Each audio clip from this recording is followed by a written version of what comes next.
Welcome back, everybody, to another episode of Bullish or Bearish. My name is Tony Chu. I'm from Success Options Group. I'm here with my sister Angela, and you'll see her in a couple of seconds. And we're bringing you another episode this week. So, and what we're really getting at is trying to hit some of those hot topics, some of those financial topics, primarily that people are talking about, and giving you both sides of the situation or both sides of the story. So, really, what are we talking about today? Well, we are kind of doing a little bit of a redo of one of our past episodes, but it's because it's a different story now, because time has gone past and, it's a different story. So we're going to give you both points of view about investing in real estate right now, because it's completely different than it was months ago. So I'm actually taking the side of, okay, right now is actually not the time to be investing in real estate. Because think about it. Just look at the mortgage rates and the interest rates. Everything has been going up and up and up. So right now is not like the time to be investing in real estate, because getting your loans are all going to cost you more. Yeah. So I totally agree in the fact that it's scary how fast the interest rate or the mortgage rate for a 30-year fix has gone in the last year, right? Just a year ago, it was 3%, and now it's 5 or more percent for a 30-year. So where this comes into is, we talked about this in prior episodes, and we talked about this a lot in workshops. What is the forward outlook though, too, right? So the reason why they raise interest rates, and this is understanding the why of things, is because inflation is high. So inflation is 8, 10, whatever number you've heard. And you raise interest rates to try to knock down the inflation, make it harder to, make it more expensive to borrow money, kind of thing. And what I'm saying, my main point of this, the forward outlook is, do we think that inflation is going to keep going and the interest rates are going to keep going higher? Well, that's what I would say is that, well, it's higher than it was a year ago, but it could go even worse.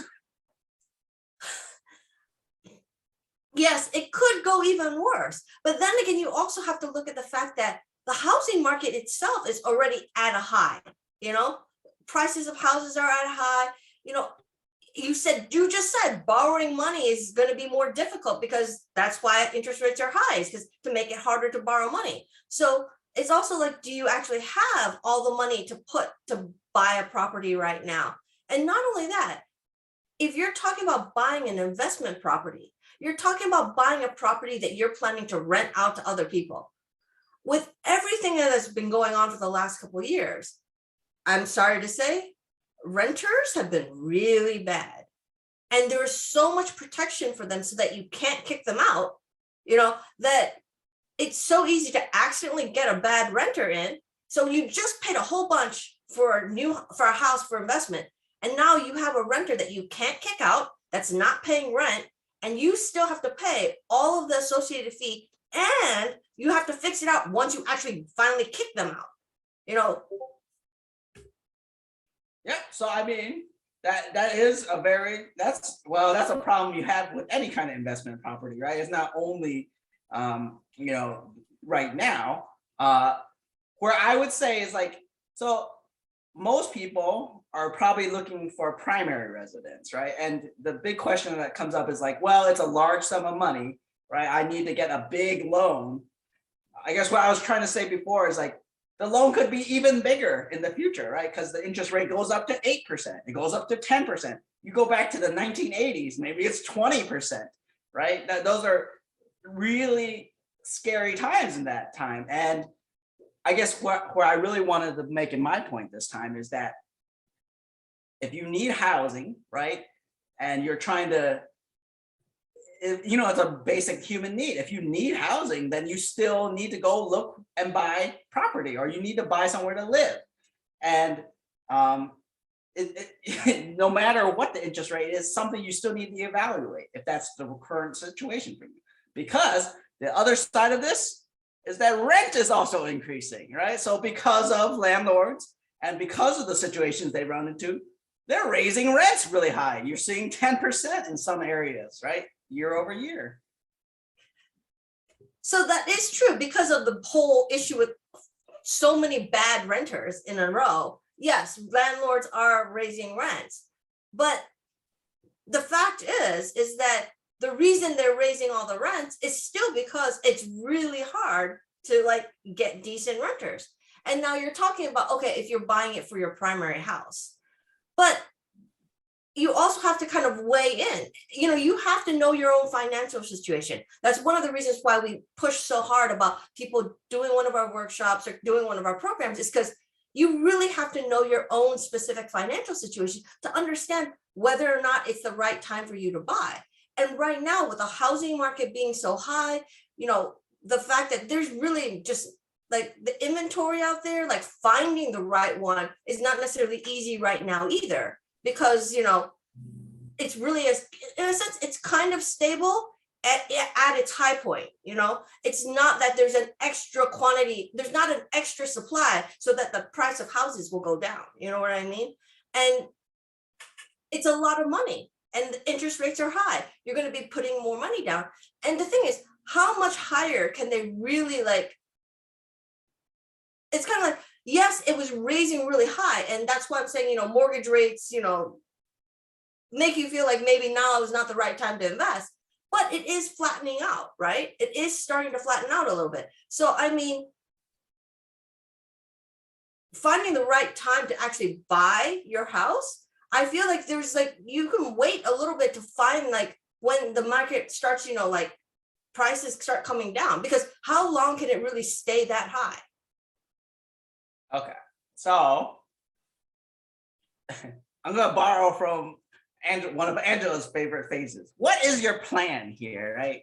And this is what we talk a lot about in workshops, is this is where you do the analysis. You figure out what your purchase price is, what is going to be your payments, your interest, all the expenses, right? And you're calculating it out.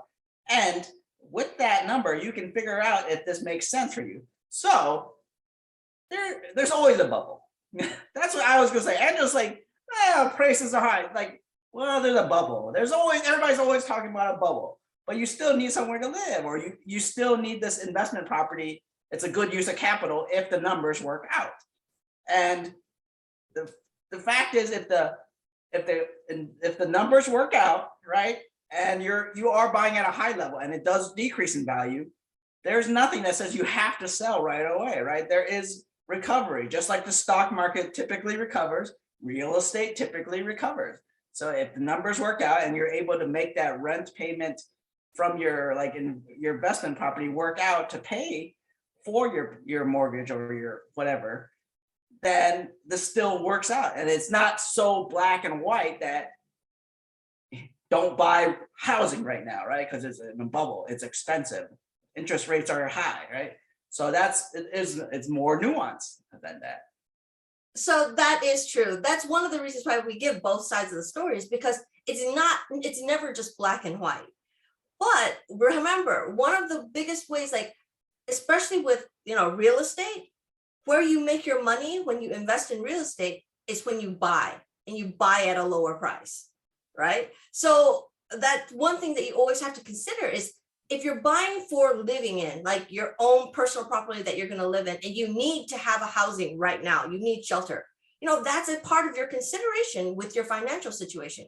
But if you're talking about, okay, I'm buying something to invest in, an investment property is very different from a property that you're going to live in and stay in, kind of thing.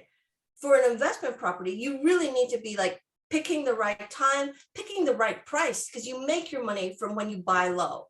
So that's really why we say everybody's situation is different, and you really have to be able to do one of our workshops or do one of our programs where you can figure out what is your financial situation, and if you're trying to buy for your house to live in, is it the right time for that? If you're looking to buy for an investment property, is it the right time for that? Because the timing for the two different ones are actually different. It's not the same. Yep, totally agree. So like we say, it's not black or white, it's usually gray, right? So make sure you hit the like, hit the subscribe if you're enjoying this video. Definitely sign up for a workshop if you're in this kind of situation and you're trying to figure out if the numbers are right, or for whatever your situation, whether it's investment property or whether it's for a house to live in. sign up for a workshop and we'll make sure we get you the right information that you need to make the best decision.